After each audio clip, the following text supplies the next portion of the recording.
It's me, Michelle. I'm not coming to you as Mabel or somebody super spiritual or anything like that. I'm just coming to you because I kind of want to encourage you guys out there that every time you walk past a homeless person, or you see someone laying on the ground, or you see someone who's asking or begging for $1, 50 cents, what have you, do the best that you can to dig in your wallet and try to help that person.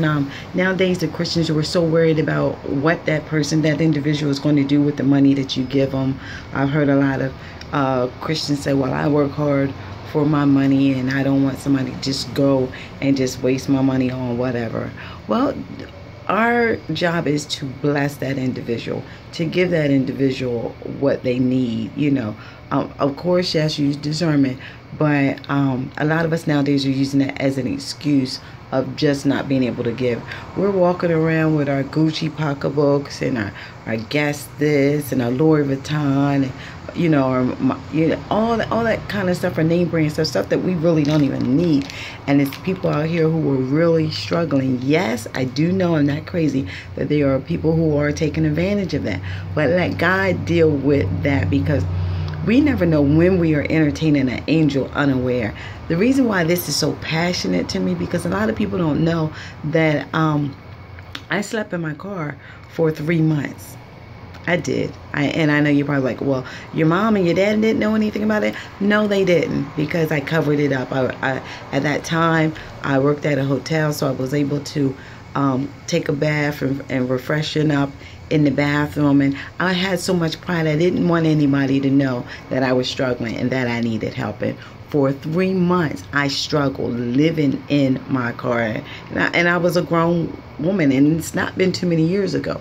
And people looked at me on the outward and seeing that I had nice clothes, I looked nice, but they did not know my story behind all of that. They didn't know my struggle. They didn't know my battle.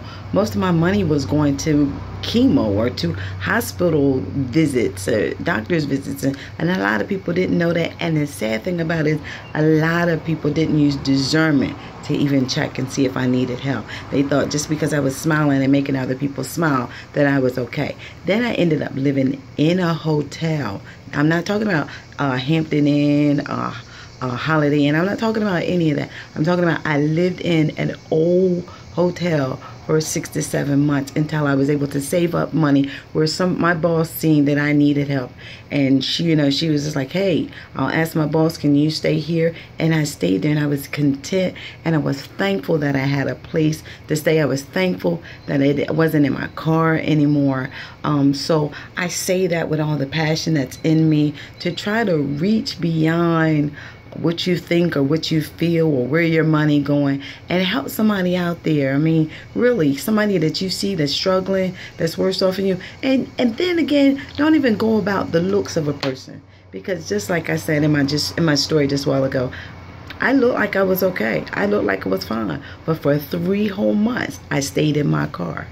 And I bathed in a hotel, and I bathed in stores. So I know what it means to be, I don't want to say I was homeless, but pretty much.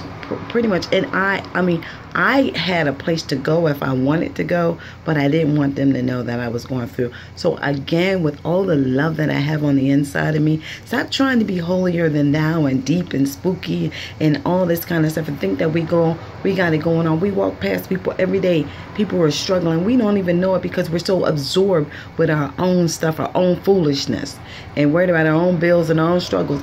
It's better to give than it is to receive. And when you bless somebody else, God will always make sure that blessings fall in the palm of your hand. Be blessed and have a prosperous day.